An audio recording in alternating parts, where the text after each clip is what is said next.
Agora, pessoal, nada mais é que secar o carro. Não tem segredo. Secou o carro completamente. Flanelinha de microfibra.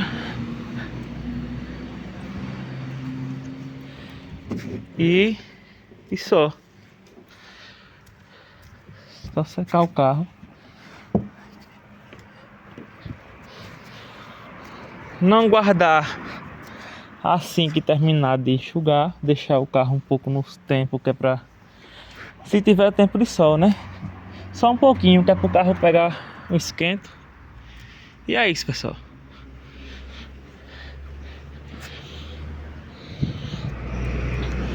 É isso. A parte externa do carro tá pronta.